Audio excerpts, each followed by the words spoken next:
Good day sa inyo, netizens. Nagbabalik na naman tayo ngayong araw kasi alam ko last time nabitin kayo sa ating vlog sa 5 motor na matipid sa gasolina. Kaya ito na, part 2. Let's go!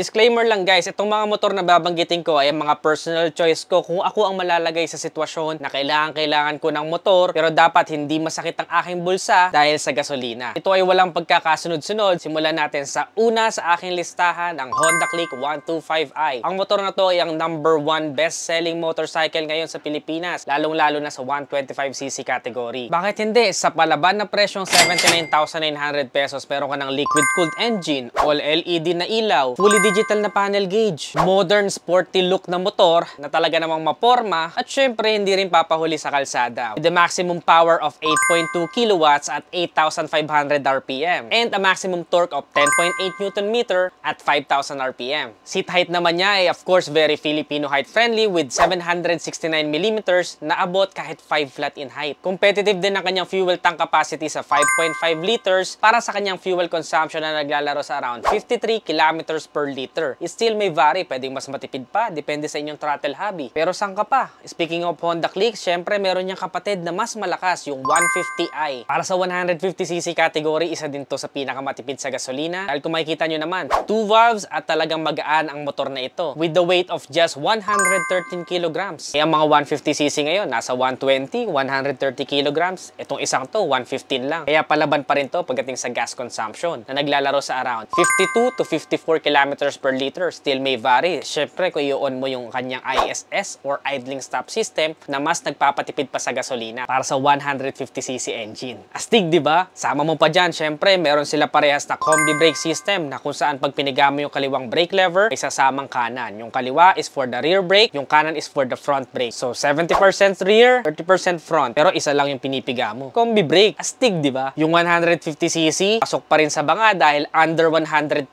pesos. 98,900 pesos lang, meron ka ng 150cc. Kung gusto mo ng pang daily drive na swak sa budget, talagang sulit na sulit yung 125 ka. Pero kung gusto mo ng tipid pa rin sa gasolina, pero mas malakas ang hatak dahil mabigat lagi ang iyong kargada, o kaya naman lagi kang dumadaan sa mga pataas na lugar, I recommend the 150cc. Parehas yan, matipid sa gasolina. Speaking of tipid sa gasolina, syempre hindi mawawala ang na-recommend nyo sa akin. Pangalawa sa ating listahan ay ang Bajaj CT100. Sinama ko sa listahan ng motor na to dahil sa kanyang versatility. Bakit? Pwede mong gamitin pang business, lagyan mo ng sidecar. Pwede mo rin gamitin single. Bakit hindi? Naglalaro ito sa 80 kilometers per liter na fuel consumption. Napakalaki pa ng gas tank, 10.5 liters. With the seat height of 780mm, abot kahit 5'3" in height. Filipino height friendly pa rin, kayang-kayang dalhin, di ba? 110 kilograms naman ang isang to. And manual transmission. So kung gusto mo ng mas madaming configuration at sanay ka sa manual, isa ito sa may re-recommend ko. Pagdating naman sa power output, of course, hindi papahuli ang isang to. With the 100cc engine, kaya netong mag-produce ng 7.7 HP at 7,500 RPM. Pagdating sa torque,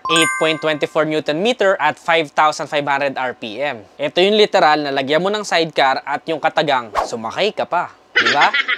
Kung tight na tight ka sa budget, napaka-budget friendly ng isang to with an SRP of 43,000 pesos. And of course, yung top of the line edition niya is 49,000 pesos. Under 50,000, meron ka ng ganito katipid sa gasolinang motor na kayang-kaya yung mabibigat na kargada. Pasok talaga. Pangatlo sa ating listahan ay medyo malaki naman tong motor na to. Para to sa naghahanap ng medyo bulky na motor, para malaki tignan sa kalsada, Brusco, diba? Pero dapat hindi malakas sa gasolina. Ayan na nga yung Suzuki Bergman Street 125cc. Halos kasing laki ng NMAX ang isang to, pero hindi kasing mahal. With an SRP of 77,900 pesos, talagang pinukaw nito ang atensyon ng madla dahil marami ang nahihilig sa Maxi Scoot feels, pero hindi lahat ay kayang abutin ang presyo ng Maxi Scoot. Kaya naman naggumawa ang Suzuki ng paraan para abutin yung mga nangangarap, di ba? With an SRP of 77,900 pesos, meron ka ng 4-stroke, single overhead cam, air-cooled, single-cylinder, 2 valves engine with a maximum power of 6.4 kilowatts at 7,000 RPM. Habang panalo naman sa torque ang isang to with a 10.2 Nm at 5,000 RPM. Ang fuel consumption, naglalaro ito sa around 54 kilometers per liter. Still may vary, pwedeng mas matipid kang gumamit o pwedeng mas malakas kang gumamit, depende sa yung throttle hobby,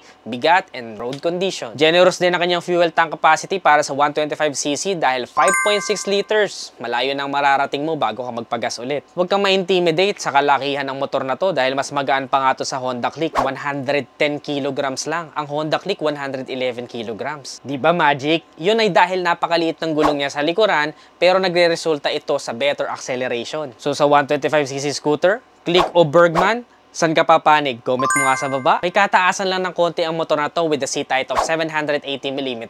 Pero dahil meron siyang gulay board, pwede ka umunahan para maabot mo yung sahig. So my height is around 5'3" and abot na abot ko ang motor na to. Kung mas matangkad ka sa akin, mas bagay sa'yo. There's a lot of legroom in there. Pang-apat sa ating listahan, syempre hindi mawawala ang household name dito sa Pilipinas, ang Yamaha Mio. Anong Mio? Ang daming Mio ngayon, di ba? Meron tayong Mio Gravis, meron tayong Mio Soul. Pero kung patipira sa gasolina, syempre doon ka sa di ba? Meron tayong Mio Gear at meron tayong Mio I. Pare-parehas lang naman halos ang composition ng kanilang engine with a 4-stroke, single overhead cam, single cylinder, 2 valves, and air cooling system. Pero dahil tipid sa gasolina ang hanap natin, focus tayo kay Mio I. Pero kung gusto mo ng bagong looks pagdating sa kalsada, Mio Gear ka naman, di ba? Ang Mio Gear kasi meron timbang na 95 kilograms para sa standard version at meron naman siyang 96 kilograms para sa S version. Pero mas magaan yung Mio I dyan. Dahil lang Mio I ay meron lamang 94 kilograms para sa S version at 92 kilograms naman para sa standard version. Ito yung pinakamagaan, M3. Parehas lang naman silang merong 7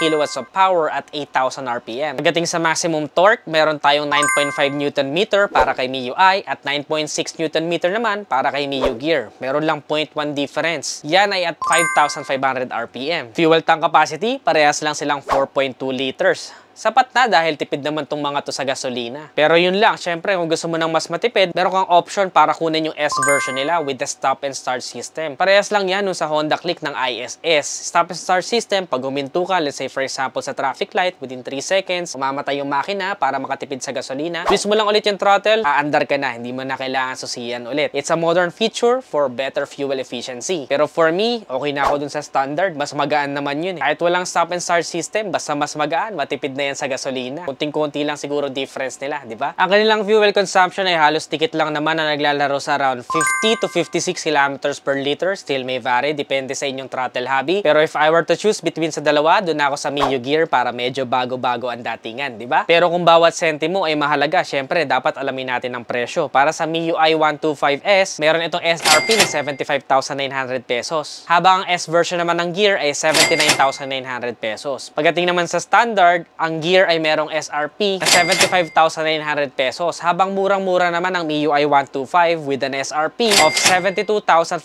pesos only. Kaya kung ako ang tatanungin, sulit pa rin yan magpahanggang ngayon. Siyempre, dumako naman tayo sa pang-5 and last but not the least na motorsiklo na matipid sa gasolina. Medyo nag-deviate ako ng konti sa isang to dahil gusto ko ma-hit lahat ng premium quality pagdating sa pagmumotor. Ito na nga ang Honda ADV 150. Oo, tama po ang narinig ninyo. Ang Honda ADV 150 ay matipid pa rin sa gasolina. Malaki ang motor, oo. Brusco tignan, sigurado. Head turner sa kalsada, mapapatingin talaga sila. Isa ito sa favorite kong motor pagdating sa handling and sa suspension. Nakakatuwa sa kanya dahil 2 valves lang siya, matipid tuloy sa gasolina. Liquid cooled din kaya walang problema pagdating sa mahabang biyahe. Sakto lang din ang bigat ng motor na to, hindi overwhelming at 133 kilograms. Pagdating naman sa positioning ng handlebar, kayang-kaya talaga isingit sa traffic situation. Kung saan pumasok ang Honda Beat, kayang-kayang sundan. Very decent din ang kanyang power output with 14.3 HP. Pagdating naman sa maximum torque, 13.8 Nm naman. So, torque na rin siya. And of course, sa ganito kalaking bike, naghahanap tayo ng konting speed. Ang speed niya ay mararamdaman mo pagdating sa mid to top end. Nasa dulo talaga ang takbo. Pero hey, kaya ka bibili ng Honda ADV, di ba? Para sa adventure. Relax na relax ka lang, parang nagtutour ka lang sa isang lugar. Masarap sa pakiramdam, safe sa lower back para sa sakit ng kasukasuan dahil sa ganda ng suspension. Pero, hindi makati sa gasolina. Bumilang ka ng ilang taon kung installment ka ng 3 years. Aba, panalo ka pagdating sa fuel consumption na naglalaro sa around 50 to 55 kilometers per liter. It still may vary, depende nga sa inyo. Pero ako personally, winalwal mode ko talaga ang isang to. So nakakuha lang ako dito ng 40 kilometers per liter. Sa mga Honda ADV user dyan, comment nyo nga sa ibaba kung ilan ang fuel consumption ninyo. Do syempre, yung magagandang katangian na yun comes with the price. Meron itong SRP na 149,000 pesos. Kaya napapaisip na rin ako pag dumating pa dito yung Honda ADV 160. Magkano kaya magiging presyo? Pero kung sakali, napasok sa standard natin natin ng presyo, naku, baka ibenta ko na yung NMAX ko. What?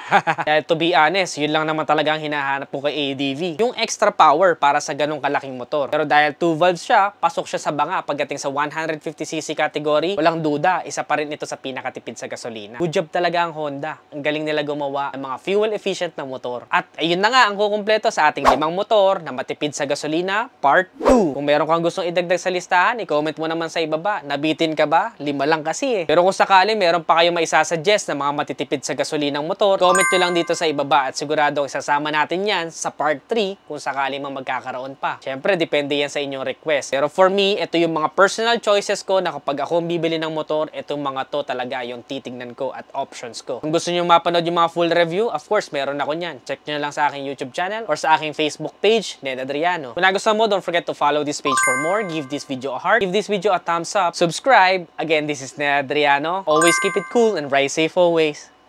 Bye-bye now.